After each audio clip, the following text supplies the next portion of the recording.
That morning, the sky was crystal clear. The sun hadn't yet turned harsh, the breeze was still cool, and there was something in the air that made you want to breathe in deeply and smile without quite knowing why. Cutis was up early, not because anyone called him, but because he simply couldn't sleep any longer. His little head had been full of a plan since the night before, and now all he wanted was to get started. He climbed onto his motorbike, started the engine, and rolled out into the street. Early morning roads have their own particular beauty.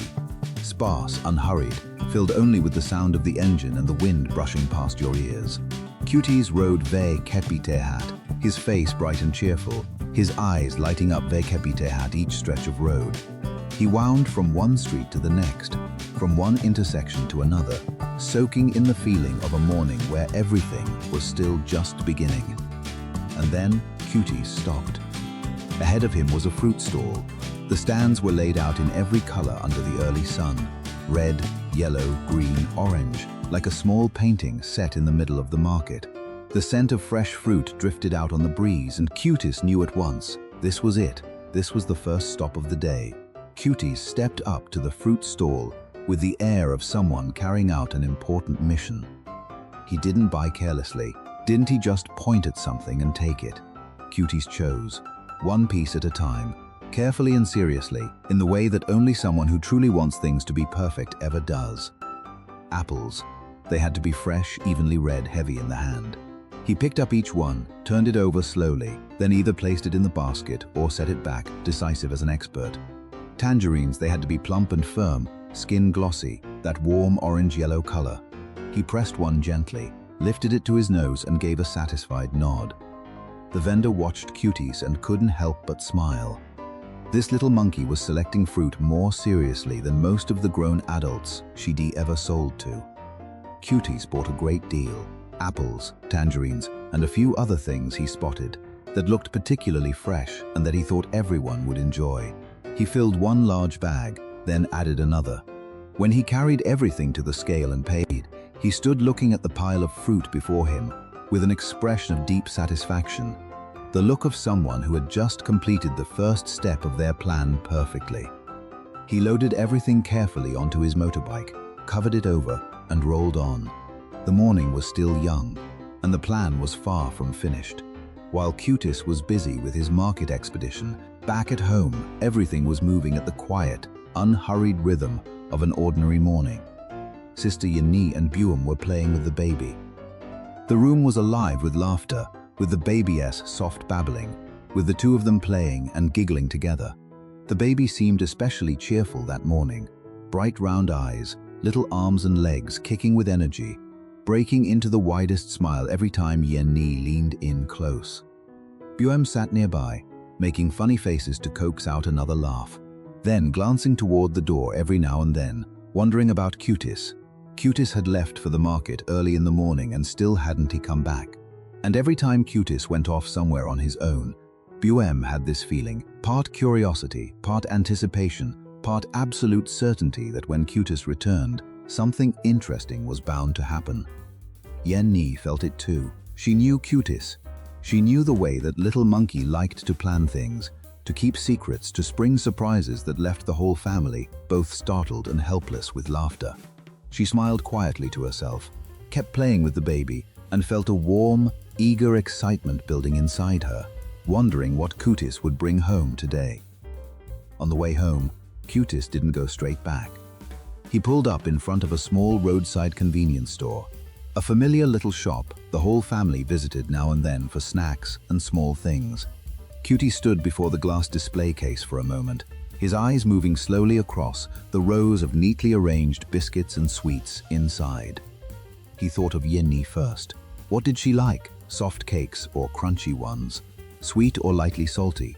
Cutis furrowed his brow in genuine deliberation, as though working through a difficult problem. Then he pointed, this one, and this one too, and that one over there. Then BUEM. What did BUEM like? Easier. Cutis knew BUEM was happy with almost anything as long as it involved snacks. He added a few more packets to the pile. When he stepped back outside, he was carrying a large bag of biscuits alongside the fruit he already had. He looked at everything he'd bought, and felt something warm and quietly excited rise up inside him. The feeling of someone about to surprise the people they love with something they weren't expecting. Cutis loaded the snacks onto his motorbike, stacked them carefully alongside the fruit bags, and had set off down the road. The wind picked up a little, the sunlight grew warmer and more golden. And Cutis was smiling to himself all the way home, because he knew that this afternoon was going to be something special. Back home, Yến Nhi and BUEM had already gone to stand at the gate once, peering down the road to see if Cutis was on his way back. They looked for a while, saw no familiar figure coming, and went back inside together to keep playing with the baby. But the anticipation humming inside them hadn't faded at all. Meanwhile, Cutis had nearly reached home, but he didn't go straight in. He pulled his bike to a stop some distance from the house, sat still for a moment, and started thinking. This was the most important part of the plan. The part that, if handled carelessly, could unravel everything in just a few seconds.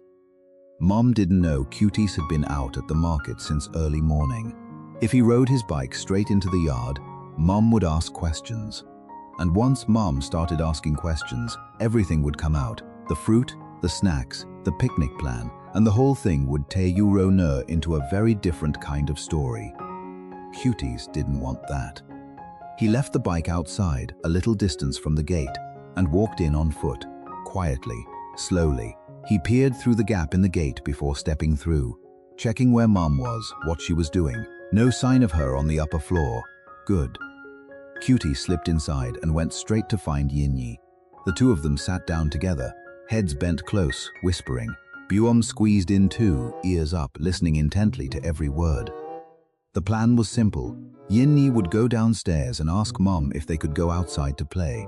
If Mom said yes, they'd head out, get the bike, and make their way to the spot they'd agreed on. Yến Nhi took a breath, stood up straight, and walked downstairs. Cutis stayed on the upper floor, but couldn't keep still. He crept to the edge of the staircase. BUEM nestled in his arms and poked his head out to look down below. His heart beat a little faster. His ears were fully alert. Yến Nhi found Mom downstairs and used the softest, most well-behaved voice she could manage. "Mom, can we go outside and play for a bit?" Up above, Cutis held his breath. Mom looked at Yến Nhi, looked around. The baby was being held comfortably. The afternoon was still early. The weather was beautiful. "All right, go play outside, but don't go too far." Yến Nhi turned back toward the stairs, and the smile on her face said everything. Cutis, immediately, lit up completely. He bounced once, held BUEM a little tighter, his eyes blazing with excitement. He didn't dare cheer out loud with Mom still downstairs, but the joy inside him was impossible to contain. Mom came upstairs carrying a few hats. She put one on each of them, Yến Nhi, BUEM, and the baby already sleeping contentedly, then added her reminder, "Stay close to home, all right? Don't wander far, and be careful." Yến Nhi and Cutis nodded eagerly, wearing the expressions of the two most well-behaved students in school. Once outside the gate, Yến Nhi and Cutis looked at each other and smiled. No words needed. Cutis led her to where he had hidden the bike earlier, across the road and tucked behind a cluster of trees. The small motorbike sat there quietly, with the bag of fruit and the bag of snacks packed neatly alongside it. Yến Nhi saw everything and her eyes went wide. Cutis had been preparing since early morning, had gone to the market alone, had bought all of this, for the whole family, for this afternoon, for a picnic that no one else had known was coming. Cutis. Yến Nhi looked at him, a look that held both surprise and genuine warmth. Cutis just nodded, loaded the bags onto the bike with care, and gestured, "Let's go." Everyone climbed on. BUEM in the middle, Yến Nhi and Cutis on either side, bags secured snugly in place, and the bike rolled forward, but ahead, toward the open stretch of sky that Cutis had already chosen. When they arrived, everyone went quiet for a moment, not because there was nothing to say, but because the scene before them made no one want to speak just yet. It was an open, wide stretch of landweg, kepite hot green grass rolling out gently, and a sky completely free of clouds. A soft breeze moved through, carrying the scent of earth and fresh grass. Somewhere in the distance, birds were calling. The afternoon sun poured down in warm gold, not harsh, just warm enough to sit in for a long time without feeling the least bit tired. Yến Nhi looked around, then looked at Cutis. This place is so beautiful. Cutis nodded, quietly satisfied. He had chosen the right spot. Yến Nhi began pulling out the picnic cloth and spreading it flat across the grass. One corner, then another, she smoothed out the wrinkles carefully, as though preparing for a proper celebration. Cutis started unloading everything: apples, tangerines, each packet of snacks, arranging them neatly in the center of the cloth. BUEM sat down immediately, eyes lighting up at Maud for everything laid out before him: fresh fruit, good snacks, blue sky, cool breeze, and the people he loved most sitting all around him. There are afternoons when you simply don't need anything more than this. They started eating, and for a while, no one said much, because everyone was genuinely, fully enjoying themselves. The tangerines Cutis had chosen so carefully that morning. The segments came apart easily, bursting with sweet juice, their fragrance drifting lightly on the breeze. The apples were crisp and refreshing. The snacks were exactly the kinds everyone liked, nothing missing, nothing excessive. Yến Nhi bit into a piece of apple and closed her eyes for just a moment, as if savoring it completely. Then she opened them and looked at Cutis. Cutis picked really good ones. Cutis heard that, and though he tried to act unbothered, the tips of his small ears went just slightly red. BUEM had no need to hide anything. He moved happily from one thing to the next, occasionally picking something up and examining it before eating, like a very serious food critic, then giving a decisive nod of approval. Every time he did that, Yến Nhi and Cutis looked at Maud for each other and burst out laughing. The wind swept through and lifted a few snack wrappers gently into the air. The sky was a pure, deep blue without a single cloud. In the distance, the fields stretched out wide, green and undisturbed. This was the moment Cutis had been imagining since the night before. And now, sitting here surrounded by the people he loved, he felt with complete certainty that every bit of effort since early morning had been worth it. And then, the sound of footsteps. Everyone looked up. A familiar figure was making his way across from the direction of the fields. Dad, just returning from working the land, tools still in hand, face flushed from the sun and the hard work of the afternoon. Dad took in the scene before him: the spread cloth, the fruit, the snacks, and three small figures sitting in the middle of a field quite a long way from home, and stopped. Not a stop of anger, not complete surprise either. Dad stopped because he was looking at the scene and working through something in his mind. Did Mom know they'd come this far? He took out his phone and called home. Mom, Maud spotted the kids out here in the fields. They've come pretty far. Dad's voice wasn't heavy or sharp, just a straightforward report, calm and carrying that particular parental worry that comes from knowing things children haven't fully thought through yet. Cutis sat listening and felt his chest tighten just slightly. He knew he'd gone further than Mom had told him to. He knew that close to home in Mom's words hadn't meant this particular field. But looking around, the sky, the breeze, the people he loved beside him, he couldn't honestly say he regretted it. Dad hung up the phone and looked at the group for a moment. Then Dad sat down. No one said anything, but the way he sat down, not the way someone sits to scold, but the way someone sits after working all day and needing a moment's rest, made everyone quietly breathe out. Dad looked at the pile of fruit, then at Cutis, and asked gently, "You bought all of this since this morning?" Cutis nodded, shoulders drawing in slightly as he waited. But Dad didn't scold.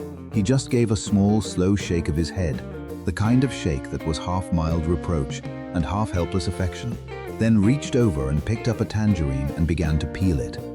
Dad's hands moved quickly and surely. Apple peel coming off in long, unbroken spirals, tangerine segments separating cleanly and neatly. When each one was done, he passed it across, to Yến Nhi, to BUEM, to Cutis. One by one, no one left out.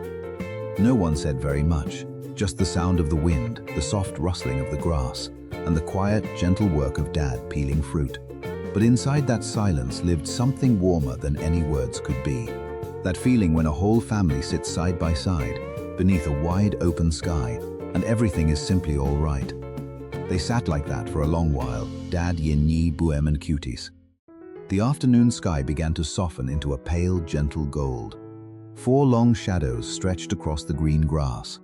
The wide fields spread out all around them, still and quiet, as though the whole world had simply paused to leave this space just for them. Yến Nhi said something, and Dad laughed. BUEM reached over for another piece of snack, looked up at the sky and said nothing. Cutis sat close beside Dad, not needing to do anything, not needing to say anything, just being there was enough. This was what Cutis had wanted since the night before. Not the fruit, not the snacks, not the open fields or the blue sky. But this moment, when everyone stopped, when there was nothing to rush toward, when the whole family was simply, quietly together.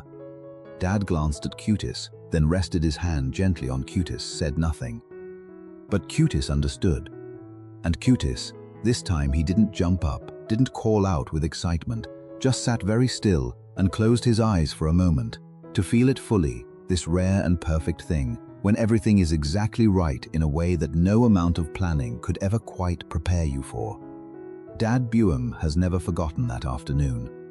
He remembers the way Cutis woke up early, quietly put a plan together, went to the market alone, chose each piece of fruit with care, picked out every packet of snacks, all of it just to create one beautiful afternoon for the people he loved. Cutis never said "Mot love you all." He didn't write a letter, make an announcement, or need anyone to know how much effort he'd put in. He simply did it, quietly and with his whole heart. That was the first lesson Dad learned from a little monkey. Love does always need to be spoken. Sometimes it lives in a bag of carefully chosen fruit. Sometimes it lives in a solo trip to the market at the break of dawn. Sometimes it lives in the way you park your bike around the corner, walk in through the gate on foot, and do everything you can to make an afternoon extraordinary. Simply because you want the people you love to be happy. And the second lesson came from Dad. Dad could have scolded, he could have frowned, asked why they'd gone so far, why they hadn't asked properly first. But he didn't. He sat down, he peeled the fruit, he stayed. Because there are moments in life, rare and genuinely beautiful moments, where the right thing to do is to correct or remind, but to sit down and become part of the moment itself. Thank you for being here with Dad BUEM, with Cutis, with Sister Yến Nhi, under that blue sky and gentle breeze on that afternoon. We look see you in the next story.